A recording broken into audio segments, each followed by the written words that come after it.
गीतसाराय गीततत्त्वाय गीतगोत्राय धीमहि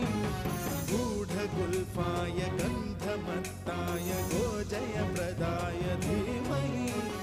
गुणातीताय गुणाधीशाय गुणप्रविष्टाय धीमहि एकदन्ताय वक्रतुण्डाय गौरीतनयाय धीमहि गजेशानाय बालचन्द्राय श्रीगणेशाय धीमहि